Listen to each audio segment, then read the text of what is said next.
नमस्कार, स्वागत है आपका ईटी नाउ स्वदेश पर। मैं हूं विश्व मोहन और आप देख रहे हैं हमारी खास पेशकश मिड कैप मसाला। इस खास शो में हम मिड कैप की तमाम हलचल पर नजर रखेंगे, साथ ही आपको बताएंगे ट्रेड के दमदार मौके। सबसे पहले बाजार पर एक नजर डाल लेते कि बाजार की चाल कैसी दिख रही है। इंडेक्स के साथ शुरू अगर करें तो निफ्टी आज बेहद सीमित दायरे में कारोबार कर रहा है, लेकिन तेजी दिख रही है।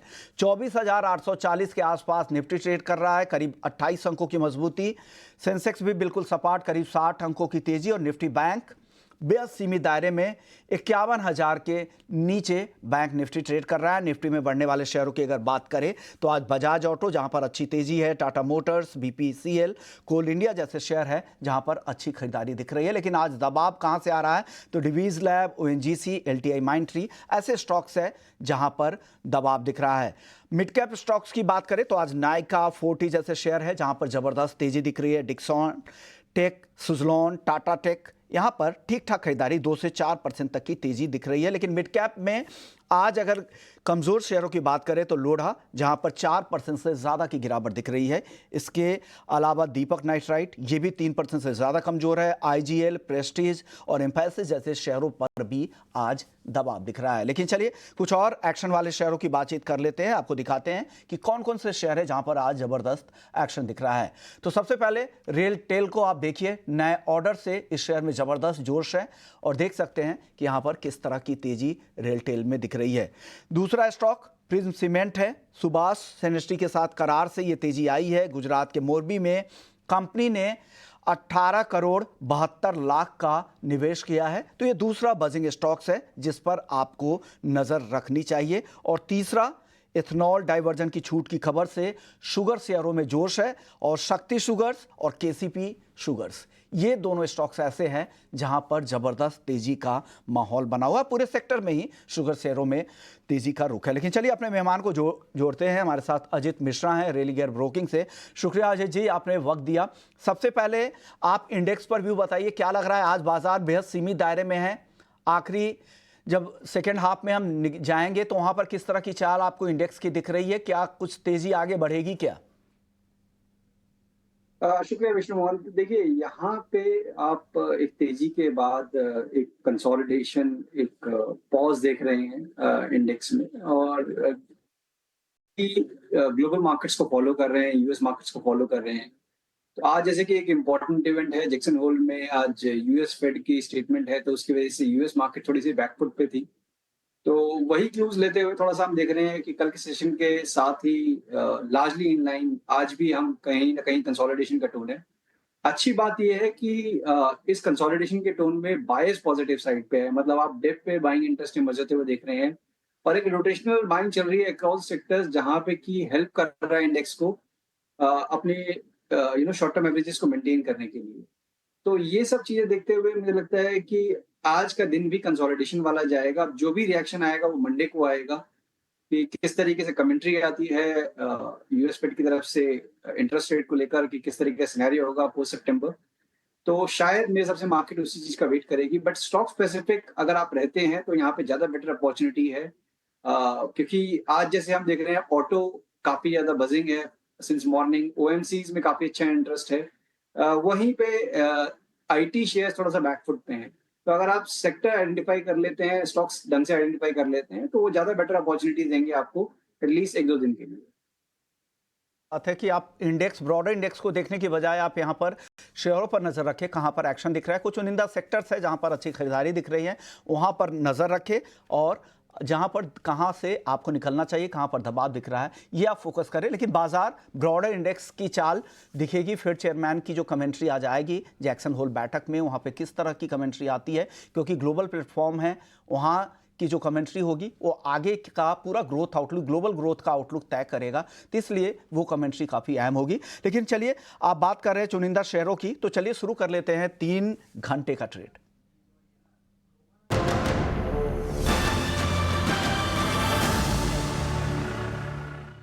3 घंटे का ट्रेड में आपके पास आज क्या है अजय जी?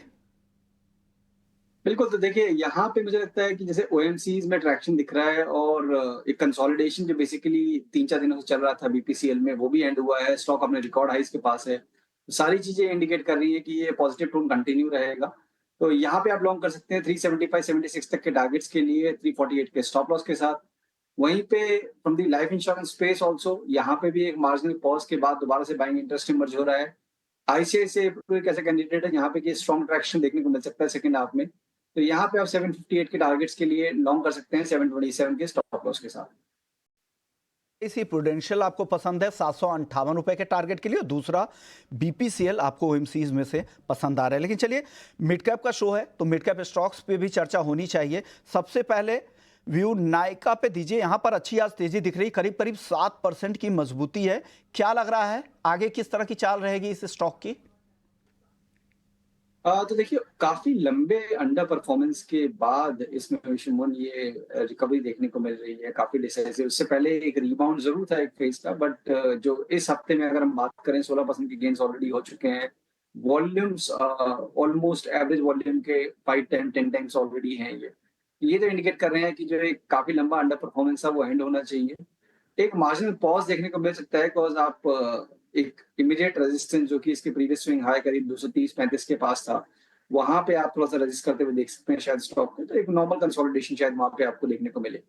तो वहां के बाद फिर आपको करीब 260-280 तक के पोजिशनरी लेवल्स देखने को मिल सकते हैं। तो यहाँ पे मेरी रिकमेंडेशन होगी कि आपको, अगर आपके पास एग्जिस्टिंग कोई पोजीशन है, आपको होल्ड करना चाहिए 210 का एक क्लोजिंग स्टॉप लॉस मेंटेन करते हुए। फ्रेश बाय करना चाहते हैं तब भी आपको 210 का एक क्लोजिंग स्टॉप लॉस मेंटेन करना है, और जो एक्चुअल मोमेंटम आएगा वो 230-235 के ऊपर आएगा। तो ये व्यू है नायका को लेकर। फोर्टिस और सुजलॉन, इन दोनों स्टॉक पर भी बताइए। यहां पर भी अच्छी तेजी है, 3.5 से 4% तक की तेजी दोनों स्टॉक में दिख रही है। फोर्टिस और सुजलॉन, क्या राय है अजय जी? बिल्कुल, तो देखिए फोर्टिस तो अपने रिकॉर्ड हाइज पे है। एक हम देख रहे हैं बीच बीच में बीटर्स हो रहे हैं, बट ओवरऑल टोन पॉजिटिव है। आज जिस तरीके से इसने ब्रेकआउट दिया है 4 दिन की कंसोलिडेशन के बाद, स्ट्रॉन्ग वॉल्यूम्स हैं, तो सारे इंडिकेशन यही कर रहे हैं कि ये जो मोमेंटम है ये कैरी होना चाहिए। अब आपका स्टॉप लॉस करीब 540 पे होगा इस स्टॉक में। अपसाइड पे ओपन है, बेसिकली कोई ऐसा रेजिस्टेंस नहीं है, बट रिस्क रिवॉर्ड के पॉइंट ऑफ व्यू से अगर आप कहें करीब 574-75 तक के टारगेट्स आपको मेंटेन करने चाहिए इन फोर्टिस। वहीं पे सुवलॉन, देखिए इसने भी काफी स्ट्रॉन्ग परफॉर्मेंस दिखाई है, और पिछले करीब 7-8 दिनों से कभी रेंज हम देख रहे हैं स्टॉक में बिल्ड होते हुए। बट बावजूद उसके इसमें एक चीज अच्छी हो रही है कि प्राइस वाइज कुछ खास करेक्शन नहीं हो रहा है ड्यूरिंग दिस कंसोलिडेशन।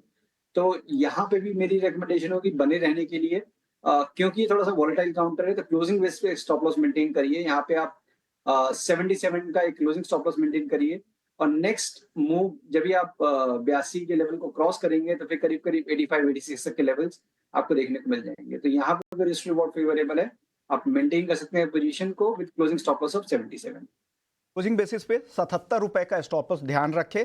82 का लेवल जिस दिन सुजलॉन क्रॉस करता है तो 86 रुपए तक भी जा सकता है, ऐसा अजय जी मानते हैं। और फोर्टिस 575 रुपए के टारगेट के लिए आप यहां पर अभी भी बने रह सकते हैं। आपके पास लॉन्ग पोजीशन है तो बने रहे, ऐसा अजय जी को लगता है। चलिए, लेकिन खबरों के दम पर मिड कैप में कहां एक्शन देखने को मिल रहा है, बताने के लिए हमारे सहयोगी जिनय नागर हैं। बताइए जिनय, क्या क्या स्टॉक्स है जहां पर खबरें अभी बाजार खुलने के बाद से नई खबरें आई हैं? जी, तो खबरों के दम पर अगर पहले बात करें तो JSW एनर्जी फोकस में रहेगा। कंपनी को जो है NTPC से 300 मेगावाट का प्रोजेक्ट के लिए एक बड़ा ऑर्डर मिला है। ये ऑर्डर जो है wind solar hybrid power project के लिए ये ऑर्डर मिला है। दूसरा स्टॉक फोकस में रहेगा वो होगा नायका, क्योंकि हमने प्री ओपन मार्केट में करीब करीब 4 करोड़ शेयर्स के कई सौदे देखने मिले हैं। इसी के साथ GMR एयरपोर्ट्स भी फोकस में रहेगा, क्योंकि वहाँ पे करीब करीब 0.5% इक्विटी शेयर के कई सौदे हमें नज़र आए हैं। और लास्टली हिंदुस्तान जिंक फोकस में रहेगा। अगर हम रिपोर्ट्स की माने तो Q2 FY 2026 तक चंदेरिया प्लांट जो है उसकी शुरू होने की उम्मीद लगाई जा रही है, और कंपनी इसके लिए जो है 100 करोड़ डॉलर्स जो है एनवायरनमेंट सिक्योरिटी के लिए इन्वेस्ट करने वाला है। इसी के साथ अगर हम अभी दूसरे मिड कैप गेनर्स की तरफ नज़र डालें तो वहाँ में नज़र आएंगे स्टॉक्स जैसे कि Nykaa, Fortis health care, Dixon technologies, Tata technologies और GMR एयरपोर्ट्स। वहीं अगर हम मिड कैप लूजर्स की तरफ नज़र डालें तो वहाँ में स्टॉक्स नज़र आएंगे मैक्रोटेक डेवलपर्स, दीपक नाइट्राइट, IGL, एम्फेसिस और फैक्ट। शुक्रिया जिनय, आपने डिटेल्स बताई कि मिड कैप में कौन से स्टॉक्स बज़ कर रहे हैं, किन के लिए खबरें हैं, खबरों के दम पर क्या वहां पर असर हो रहा है। JSW एनर्जी के चार्ट को देखते हैं एक बार। JSW एनर्जी पर क्या व्यू बन रहा है अजीत जी, क्या करना चाहिए? आज यहाँ पर नरमी दिख रही है, एनटीपीसी से 300 मेगावाट प्रोजेक्ट के लिए कंपनी को ऑर्डर मिला है। आज हालांकि दबाव दिख रहा है, दबाव बहुत ज़्यादा नहीं है, आधे % की गिरावट दिख रही है। क्या करना चाहिए यहाँ? देखिए, बिल्कुल यहाँ पे मार्जिनली डिप देखने को मिल रहा है। बिकॉज़ एक और हाई बनाया था इसने करीब-करीब in the month of June, और वहाँ से थोड़ा-सा हम एक डिप कंसोलिडेशन देख रहे हैं। अच्छी बात ये है कि इस पूरे कंसोलिडेशन में कुछ खास प्राइस वाइज़ डिटरेशन नहीं हुआ है। मेरे हिसाब से इस डिप को बाइंग अपॉर्चुनिटी की तरह ही देखना चाहिए, और जब तक कि आप 680 के ऊपर हैं, तब तक बाय ऑन डिप्स अपने मेंटेन करके चलिए। नेक्स्ट लेग में करीब 750-760 तक के लेवल्स आपको देखने को मिल सकते हैं। में 750, 760 के लेवल भी दिख सकते हैं। जब तक 680 के ऊपर है, आप यहाँ पर बाइंग की पोजीशन में बने रह सकते हैं। लेकिन चलिए, अब वक्त हो गया है ऑप्शंस के चैंपियन जानने का, और हमारे साथ जुड़ेंगी ध्वनि पटेल फिनवर्सी भाई से।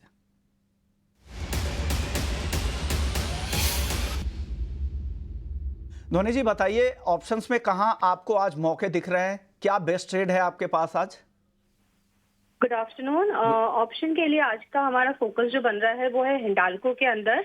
अगर स्टॉक चार्ट की बात करते हैं तो ऊपर की तरफ 690 के लेवल्स के पास एक रेजिस्टेंस देखने को मिल रहा है। ऊपर की तरफ वो लेवल्स क्रॉस नहीं हो पा रहे हैं। इंट्राडे चार्ट के अंदर यहाँ पे वीकनेस देखने को मिल सकती है, जो दर्शाता है कि नीचे स्टॉक जो है वो वापस से 665 के लेवल्स को रिटेस्ट कर सकता है। करंट लेवल से आप 680 का जो पुट ऑप्शन है वो आपको ₹7.70 से ₹7.90 के अंदर बाय करने को मिलेगा। इसका टारगेट जो है वो 12 और 14 रुपए तक के ऊपर की तरफ देखने को मिल सकता है। स्टॉप लॉस ₹5 का लेके चलना है। अधिकतम मुनाफा 8,820 और नुकसान 3,780 का देखने को मिल सकता है। ओके ध्वनि, आपने पुट ऑप्शन खरीदने की बात की है या कॉल खरीदना है? पुट ऑप्शन खरीदना है। स्टॉक के अंदर वीकनेस देखने को मिल रही है यहाँ पे। ओके, तो 680 के स्ट्राइक की पुट खरीदनी है? जी बिल्कुल। ओके, तो 680 के स्ट्राइक की पुट खरीदना है। एक टाइपो एरर यहां पर आपको स्क्रीन पर दिख रहा है, ये कॉल नहीं है, पुट के लेवल्स है, तो आप यहां पर पुट खरीदने की सलाह है। 680 के स्ट्राइक की यहां पर वीकनेस दिख सकती है, ऐसा ध्वनि को लगता है। शुक्रिया ध्वनि, आपने वक्त दिया और हमारे दर्शकों को ऑप्शंस में क्या करना चाहिए। तो हिंडाल्को के 680 के स्ट्राइक की पुट खरीदने की सलाह यहां पर आ रही है।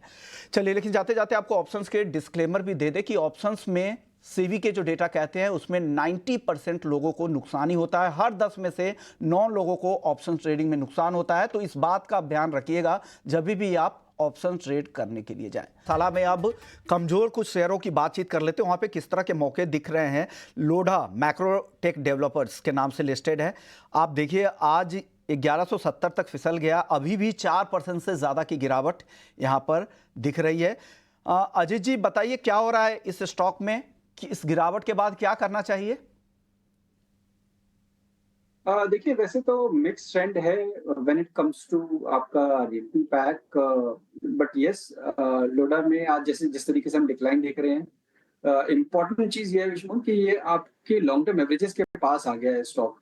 तो ये एक अच्छा साइन नहीं है, बिकॉज इसका क्लोज अगर 1170 के नीचे क्लोज होता है तो फिर शायद ये प्रेशर और आगे वाले दिनों में बढ़ता नजर आएगा आपको, जो कि स्टॉक करीब 1050 से लेकर 975 तक के लेवल तक पुश कर सकता है। तो मेरे ये राय होगा कि इसका क्लोजिंग बेसिस पे आप 1050 का एक स्टॉप लॉस जरूर मेंटेन करें, और रीबाउंड के केस में कोई भी जो आपको अपटिक दिखता है करीब 1250-1300 की रेंज में, वहां पे रिड्यूस करने की कोशिश करें। और दूसरे जो रियल्टी काउंटर जहाँ पे की स्ट्रेंथ ज्यादा दिख रही है कंपैरेटिवली शॉर्ट टर्म के पॉइंट ऑफ व्यू से, उनमें ट्रेड करने की रिकमेंडेशन होगी। स्ट्रेंथ वाले स्टॉक्स भी नाम बता दीजिए अजय जी। बिल्कुल, तो देखिए जैसे कि यहाँ पे डीएलएफ में मुझे काफी ज्यादा स्ट्रेंथ दिख रही है। पिछले करीब महीने 2 महीने से कंसोलिडेशन जरूर चल रहा है, बट स्टॉक में अभी भी अपने शॉर्ट टर्म एवरेजेस के ऊपर बना हुआ है।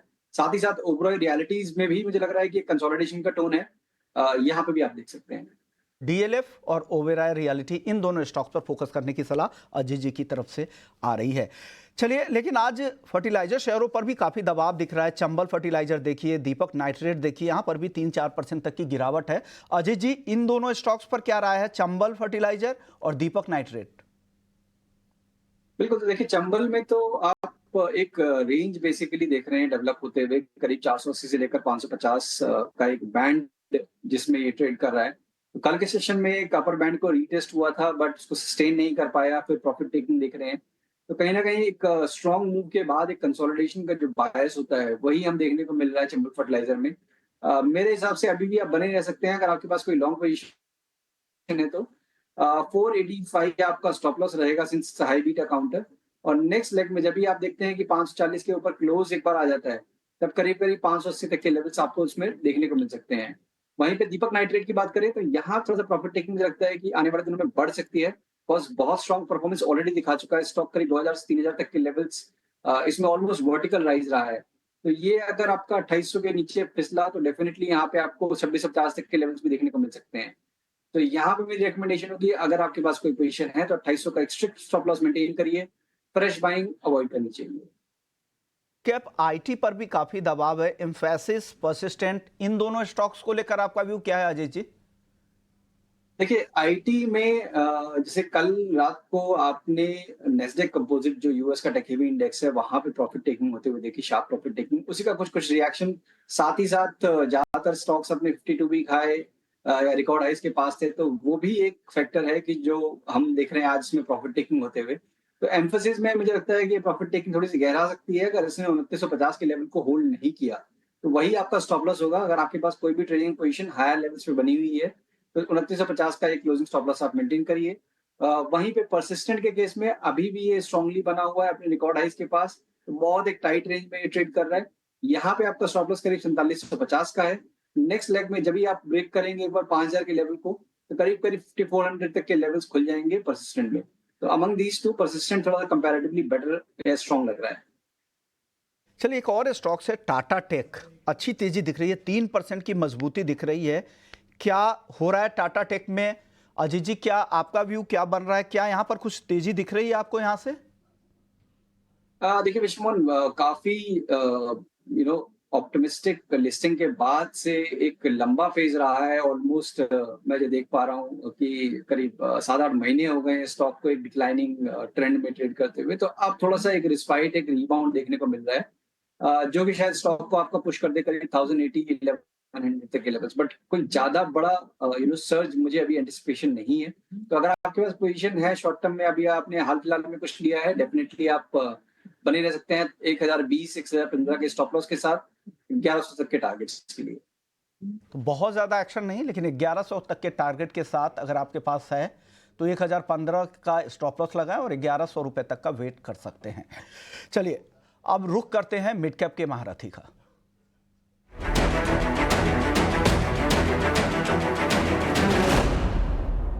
और मिड कैप के महारथी शेयर बताने के लिए आज हमारे साथ विलियम ओ'नील इंडिया के मयूरेश जोशी है। मयूरेश जी, क्या स्टॉक आप इन्वेस्टर्स के लिए लेकर आए हैं आज?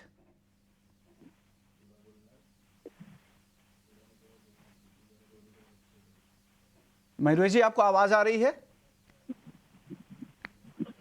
आफ्टरनून आवाज आ रही है जी। जी जी, तो बताइए सर, क्या स्टॉक लेकर आए हैं आज आप? तो मार्केट इंडिया में आ रहा है 2-3 चीजें। एक जो 2G 3 रहेगी पेट्रोल ब्लेंड में वापस, आई थिंक जो एथेनॉल का एक मिक्स होगा, जो डिस्टिलरी ऑपरेशन काफी जो उम्मीद लगाए बैठी है इन टर्म्स ऑफ डीजल ब्लेंडिंग। इन्होंने काफी कुछ वेरिएंट्स डेवलप किए इन टर्म्स ऑफ या इन द डेवलपिंग स्टेज है for diesel blending variants as well, airline turbine fuel को लेके, मरीन, और इससे मुझे लगता है कि ऑडियो में कुछ दिक्कत है। आपने जो टारगेट भेजे हैं 920 रुपए का टारगेट दिया इन्होंने, और 9 महीने का वक्त आपको देना है यहाँ पर प्राज इंडस्ट्रीज में। शुक्रिया मयूरेश जी, ऑडियो ठीक नहीं होने की वजह से आपके जो ट्रिगर बता रहे हैं तो वो लोगों को तक नहीं पहुंच पाए, लेकिन इतना मैं ज़रूर कहूँगा कि इथेनॉल पे जिस तरह से सरकार का फोकस है, ब्लेंडिंग पर फोकस है, और सरकार अपने 20% टारगेट को लेकर जितना ऑप्टिमिस्टिक है, जो टारगेट समय से पहले वो इसे पूरा कर रही है, उसका फ़ायदा यहाँ पर मिलेगा। अजय जी, एक टेक आपसे भी प्राज इंडस्ट्रीज़ को लेऊंगा। टेक्निकली आपको कैसा दिख रहा है ये स्टॉक? क्या यहाँ से तेज़ी दिख रही है आपको? देखिए बिल्कुल विष्णुमोहन, ये स्टॉक अपने रिकॉर्ड हाइस के पास आ चुका है, और अभी अच्छी चीज क्या हो रही है इसमें कि हर एक अपमूव के बाद एक छोटा सा फेज कंसोलिडेशन का भी देखने को मिलता है। उसी तरीके का कंसोलिडेशन का एक ब्रेकआउट हाल फिलहाल में अभी देखने को मिला है हमें। जो आज कल में एक मिस कर दिया है पहले। तो अगर बिल्कुल शॉर्ट टर्म की मैं बात करूँ 740 मेरे हिसाब से ये आपका एक क्लोजिंग स्टॉप लॉस होना चाहिए और नियर टर्म में करीब 820 830 तक के टारगेट्स के लिए आप उसमें लॉन्ग पोजीशन बना सकते हैं। तो नियर टर्म में 820 रुपए तक जा सकता है प्राज इंडस्ट्रीज। आपको खरीदने की सलाह अजय जी की तरफ से आ रही है और इन्वेस्टमेंट पिक की तरफ भी मयूर जी ने इसे दिया है। शुक्रिया अजय जी, आपने वक्त निकाला। हमारे दर्शकों को मिड कैप में कहाँ पे मौके हैं आपने बताया। तो चलिए मिड कैप मसाला को यहीं समेट